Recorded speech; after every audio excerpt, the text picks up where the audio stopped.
1992. Most of the works of Stephen King had been adapted for the movies.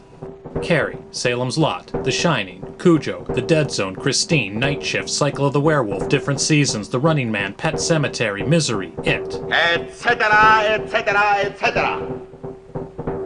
1992 saw the release of two Stephen King movies, only a month apart. Stephen King's The Lawnmower Man and Stephen King's Sleepwalkers. God made him simple. Science made him a god. Stephen King's The Lawnmower Man. The Lawnmower Man had so little in common with the story it was allegedly based on that Stephen King sued to have his name removed from the credits. I'm not 100% sure how that works. I mean, obviously the film company paid for the rights to adapt the story and use the title. Can Stephen King really sue just because they did a shitty job? A few weeks later, Stephen King's Sleepwalkers came out. Unlike all his previous movies, this was a story King wrote as an original screenplay, which meant one of two things. Either he had an amazing idea for an original picture, or an idea too shitty to sustain a novel. Guess which one? The movie opens with a dictionary definition of sleepwalkers. Who they are, what they want, and how to kill them. I'm not sure why King felt it necessary to spell all this out before a frame of actual film is shown. I mean, the movie isn't so complicated, the audience wouldn't be able to figure out this stuff on their own. So, the title card burns away like the Ponderosa map at the beginning of Bonanza, and we have our pre-credit sequence. In Bodega Bay, a sheriff and his deputies investigate a strange house that has dozens of mutilated cats dangling from it. I saw an interview with the director Mick Garris, in which he claimed those are all real dead cats. I'm skeptical. I mean, I hope he was joking. I don't know much about California law, but I'm pretty sure you're not allowed to string up dead cats for hours on end just because you're making a movie. The sheriff is played by Mark Hamill. This is him less than 10 years after playing Luke Skywalker in Return of the Jedi. Kinda looks like a haggard David Caruso. After a cheap cat scare, Skywalker finds a mummified body with braces. A young girl. The house is abandoned. Who could have done this? The answer lies in Indiana, where some pretty boy is mooning over the yearbook before giving himself the shittiest tattoo of all time. So the movie's been on for about 4 minutes, and there's not a single shred of mystery to engage the viewers. Thanks to the opening title card, we sort of know everything that's going on. Obviously, this guy and his mom are sleepwalkers, half human, half cat people. They eat the life force of young virgin girls, so he was picking his next meal out of the yearbook. They've set traps for the cats outside their house because cats can kill them. I don't understand. If they're part cat, then why are cats their enemies? I mean, Dracula isn't afraid of bats. The creature from the Black Lagoon doesn't hide out on land because fish hate him. When Pretty Boy tells his mother he's got their next victim picked out, he teases her about being jealous. The mother's reaction suggests that she in fact is jealous, subtly suggesting to the audience that there's more to their relationship than meets the eye. I can only imagine how much more we'll learn about these two as the movie progresses. But Stephen King must be worried the audience won't pick up on that little hint, so he has them start dancing, more like lovers than mother and son. Still not sure we get it, he has them start kissing, then full-on making out. Finally, to ensure the point is clear, they run upstairs to the bedroom for some hot fuck action. Only now is King confident that we get it. The incest is the same thing as that dopey title card at the beginning. Instead of slowly building the horror, King blows his load right out of the gate. The girl Pretty Boy plans to drain of her life force is played by Machen Amick, Shelley Johnson from Twin Peaks. Even though Sleepwalkers isn't an 80s film, we're introduced to her with a lengthy sequence of her dancing with a broom. These dance like nobody's watching sequences were all the rage. She works at the local movie theater, which is showing the fake movie classics They Bite and Scream Dreams. This is my favorite part of the movie, because I remember the days theater lobbies used to look like this. Dim lighting, red carpets, standing ashtrays, leather chairs. It's true, local theaters used to be designed like the hotel lobby in a David Lynch movie. The girl's parents are played by Lyman Ward and Cindy Pickett, who also played Ferris Bueller's mother and father. They were married in real life, but divorced shortly after Sleepwalkers. They seemed like such a nice couple. I wonder what could possibly have come between them. Are we awful? Terrible. Things are looking good for Pretty Boy. Thanks to his dashing looks and his flash car, the girl is falling head over heels in love with him. Trouble starts brewing, though, when his creative writing teacher grows suspicious of his background. There is no Paradise Falls in Ohio. Your transcripts are also fakes. Clever fakes, but fakes. Was that really clever?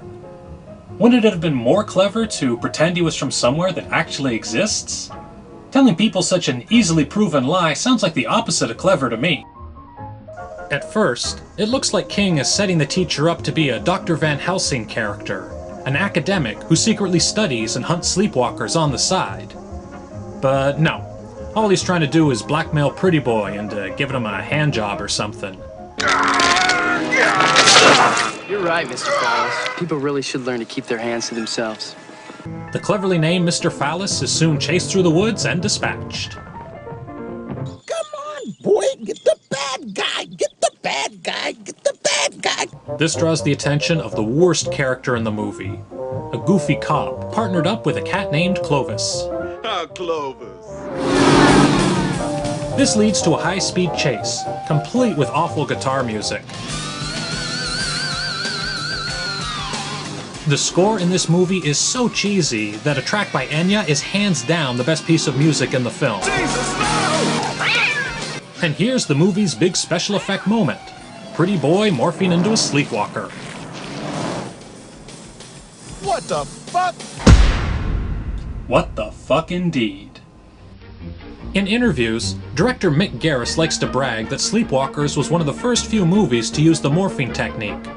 Which sounds good, until you remember the other movie to first use the morphing technique was James Cameron's masterpiece Terminator 2. And Terminator 2 came out almost a full year before Sleepwalkers. I assure you, after seeing T2, nobody was impressed or amazed by this.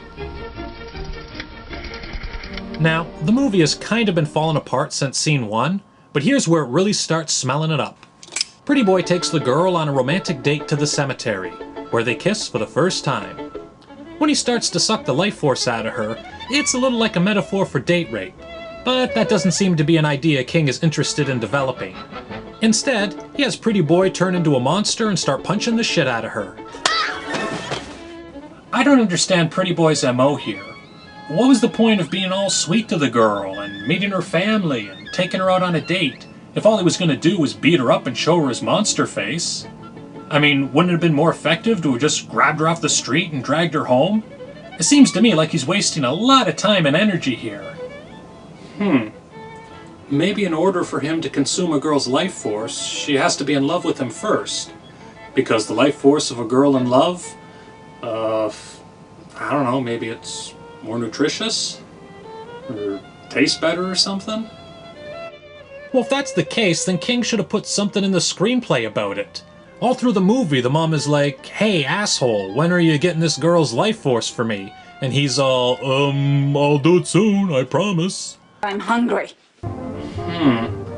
Maybe he really is falling in love with her. And now he's conflicted, having to choose between her and his mother. Again, if that's the case, King should have put it in the script. I mean, when he's trying to kill her and tossing off goofy one-liners, he really doesn't sound like he's that conflicted about having to choose between her and his mother. And that's another thing. Now, why does he have to go out and collect the life force to bring home to his mother? Why can't she go out and collect life force of her own? She's not in a wheelchair or anything. So, back at the graveyard, the cop and Clovis the cat are coming to the rescue. First, there's some impromptu singing. Hey, there comes Johnny with his pecker in his hand. He's a one-ball man and he's off to the rodeo. Then the cop hits a pencil in the air. Cop kebab! If that cop kebab joke didn't lose this movie all credibility, then the sight of Pretty Boy wrestling with an obvious cat puppet certainly did. Charles! My face is so hot. Drink some of this nice cold water. It'll make you feel better. Yeah, some cold water ought to fix him right up. So now the mom's all pissed off that her son is injured, so she finally gets off her ass and goes out to collect the girl herself. She's pretty badass. So badass, in fact, she manages to stab one of the cops with an ear of corn. No vegetables, no dessert. Do audiences really like these kind of jokes? I mean, did people actually laugh at this in the theater? If there's one thing you can admire about Stephen King's script, it's his unwillingness to yield to good taste. He's pretty unmerciful. Kill the parents, kill the cats even. I honestly can't remember the last time I saw a movie that killed a cat. At the very end, the mom brings the girl back to the house so she could give up her life force to revive Pretty Boy. When she gets there, a whole army of cats has amassed, led by Clovis, of course. Now, Mom could use the car to drive through the field and kill most of those cats, but instead she decides a better idea is to ignore them completely and just crash the car into the fucking house.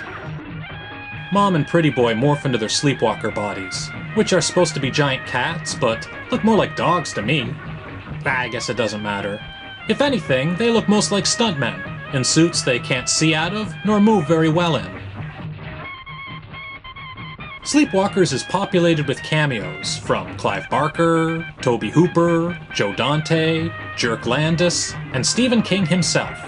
The director, Mick Garris, would become King's go-to guy to direct awful TV adaptations of his work, like The Shining, Desperation, and Bag of Bones. He's kind of like the anti-Frank Darabont. Your reservation for terror has been booked. Maybe we just saw this movie too late.